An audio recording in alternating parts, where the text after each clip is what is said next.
The Democratic National Committee protested President Trump's plans to accept a $400 million luxury jet from Qatar by flying a banner over Mar-a-Lago reading Qatar-a-Lago. Let's be very clear. The government of Qatar, the Qatari family, has offered to donate this plane to the United States Air Force, where that donation will be accepted according to all legal and ethical obligations. It will be retrofitted to the highest of standards by the Department of Defense and the United States. A pharmaceutical executive collapsed in the Oval Office on Thursday. And speaking of pharmaceuticals, whatever they've got Trump on, I want some. Because just look how chill he is during all of this. Well, this week, the government finally represented the people when it just completely shut down. Honestly, didn't it feel like the government kind of needed a break? Just so we could all catch our breath? Can you believe we're only 9 months into this presidency? That means we still have 3 months and 7 years remaining. I just have to say, you know, in general, I don't really believe in conspiracies because as a member of the Illuminati, I know that we, the lizard people, control everything. And it's really hard to believe that Trump was so oblivious that he didn't notice his good friend was running an international pedophile ring. Though I guess Trump is the one guy on earth who thinks YMCA is a straight answer. And just when you'd think the heat couldn't be turned higher, enter Karoline Leavitt. She stepped into the comedy blast radius unintentionally, the way someone does when they confidently try to push a pull door. Colin turned toward the subject with the precision of a surgeon who decided anesthesia is optional for dramatic effect. There was no warm-up, no buffer zone, no easing in. Many in this room want to talk about the president's response, but not what brought the president to responding in this way. You have sitting members of the United States Congress who conspired together to orchestrate a video message to members of the United States military, to active duty service members, to members of the national security apparatus, encouraging them to defy the president's lawful. President Trump also spoke to a group of military leaders this week, and at one point, he went on a long rant about how good Barack Obama was at walking downstairs. Here's what he said. I'm not going to read it because it's a crazy thing to hear from a president, but it's actually kind of fun from anyone else. Let me show you what I mean in our new segment. President Trump would make a lot more sense if he sounded like Jennifer Coolidge. Caroline's expression instantly turned into the human version of a loading symbol. You could practically hear the Windows error tone faintly echoing behind her. There was that attempt to maintain composure, the instinctive political reflex to smile through the pain. Well, America elected Donald Trump to run the country like a business, but it turns out he's running it like one of his businesses. I love that you can intentionally ruin the economy and still get to stay president. It's like if you drunk drove your car through the window of the DMV and they were like, license renewed. It's insane. This was the worst week for the stock market since the summer of 2020. But you have to remember, back then, the president was... The audience wasn't just laughing, they were malfunctioning. People were clapping, wheezing, bending forward, rocking backward, stomping, trying to breathe. It looked like a yoga class taught by someone who has never seen yoga. Even the band seemed unprepared. You know a roast is legendary when a trombone can't get its life together? Meanwhile, Karoline attempted to maintain a TV-ready smile, the kind of smile used by people who realize their mic is still on after trash-talking the whole studio. It was a comedic aftershock event, like laughing trauma. And the wildest part is that Colin didn't stop to enjoy the reaction. No basking in the applause, no dramatic victory stance, no celebration. He moved on with the calm indifference of someone deciding whether or not to upgrade their phone storage. The roast was over, yet somehow not even close to over. The crowd replayed the punchlines in their heads. You could see delayed reactions spreading through the audience like a meme going viral in slow motion. One corner laughed seconds later, then another, forming a chain reaction of disbelief. Ethical experts are also warning that Trump may owe political favors to countries who give him lavish gifts. But based on the way he left the Middle East, I think I know how Trump is going to pay them back.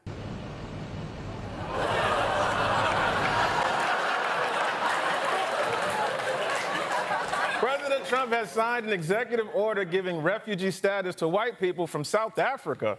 You know, I could have sworn that white people had it good in South Africa. Must be the men. Trump's team probably started typing statements before the broadcast even ended. Somewhere, advisors were opening group chats called Public Damage Control, probably alongside older group chats titled More Damage Control and Stop Everything Please. And Karoline, You could practically sense the PR emails forming like storm clouds. We need to clarify context. We need to clarify the clarification. We need a hyperlink. We need a distraction story about literally anything else. Trump thrives on control. Of space, of attention, of narrative, of microphones positioned dangerously close to him. But during this moment, control vanished. He wasn't the thunderous voice dominating a room. He was the subject of a joke delivered with casual, almost gentle sarcasm that landed like a piano falling from a helicopter. Karoline has built her political persona on certainty, confidence, and unwavering sound bites. Yet in that moment, the armor cracked. Not because someone yelled, not because someone debated, but because someone laughed and invited the world to laugh with them. Just in the past 2 days, investors have lost over $6 trillion. Money is leaving the stock market faster than Morgan Wallen. President Trump even imposed tariffs on remote islands that are only inhabited by penguins. Well, then maybe penguins shouldn't keep pushing their gay. That's what makes this moment historic. Not in the political sense, but in the comedic sense. It showed how pure, concentrated humor can temporarily turn the biggest personalities into tiny, powerless characters in their own cartoon. The larger-than-life suddenly feels very, very normal. The intimidating becomes adorable. The unstoppable becomes confused. The camera captures it, the internet preserves it, and memes build monuments in milliseconds. And the ripple effect didn't stop with the broadcast. Even people who don't care about politics started chiming in purely because watching power get clowned is one of humanity's oldest sources of entertainment. Romans had the Colosseum. We have Saturday night comedy. Trump's supporters typed furiously. His critics typed furiously. People who don't know who Karoline is learned who she is in 3 seconds, then immediately watched the clip 14 more times. The online ecosystem achieved a rare universal moment. Nobody logged off voluntarily. Karoline maintained her trademark posture in public later on, attempting to project the image that nothing bothered her, nothing rattled her, nothing disrupted her political equilibrium, but the replay numbers suggested otherwise. On Tuesday, Zohran Mamdani was elected mayor of New York City. He was elected. A lot of Sliwa fans. He was elected mayor despite his opponent Andrew Cuomo receiving endorsements from Donald Trump and Eric Adams, which is like trying to bring a girl home by saying, not to brag, but I have hepatitis B. The meme pages suggested otherwise. The comment sections definitely suggested otherwise. When the internet senses weakness, it doesn't politely retreat. It unpacks, settles in, and starts ordering DoorDash. Trump, on the other hand, did what Trump does best, pretended nothing happened while simultaneously making sure everyone knew it happened. The contradiction is beautiful. Make them human. Make them wobble. No speeches, no direct quotes, no policy debates, just the explosive, unstoppable effectiveness of humor. And that is why this moment is being replayed everywhere. It wasn't strategic, it wasn't planned, it wasn't campaign approved, it was organic combustion. Colin didn't have to yell, he didn't have to lecture, he didn't have to explain. His superpower was simplicity. Say something undeniable in a way the target cannot argue with without looking even worse. Humor is a trap with velvet walls. Try to escape, and it only gets more embarrassing. Well, President Trump traveled to the Middle East this week, and if I were him, I would have just stayed there because it looked awesome. Trump arrived in Saudi Arabia where he was greeted with a lavender carpet which matched the color of his tie and also the length. They also rolled out a mobile McDonald's truck for President Trump's visit, featuring Saudi Arabia's most popular new burger, the McJourney. And the thing that elevates this roast into legend is how evenly the chaos spread.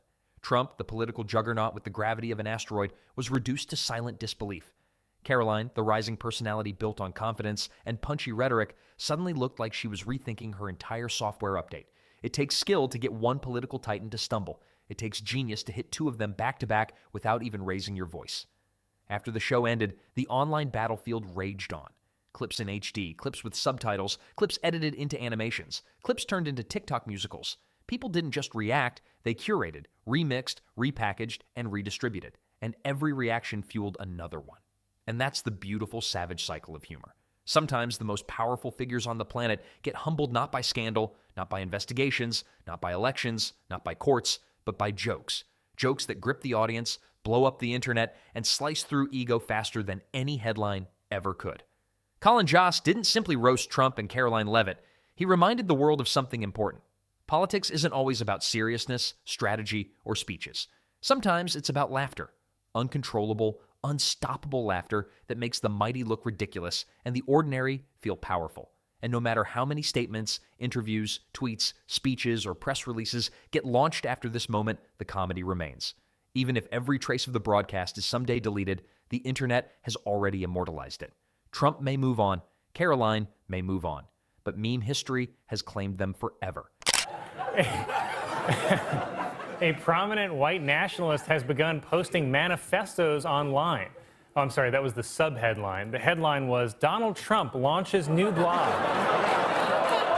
That's right, disgraced former fast food spokesman Donald Trump has launched a website called From the Desk of Donald J. Trump, though a more accurate name would be From the Brain Fog of Long-Haul COVID. The legacy of this roast isn't controversy. It isn't politics. It isn't sides. It's the undeniable satisfaction of watching someone swing a comedy hammer so perfectly, so precisely, so unexpectedly that the audience collectively ascends. No intro needed, no outro needed, just the echo of laughter still circling the globe and the knowledge that somewhere, right now, another person is watching that clip for the very first time and losing it.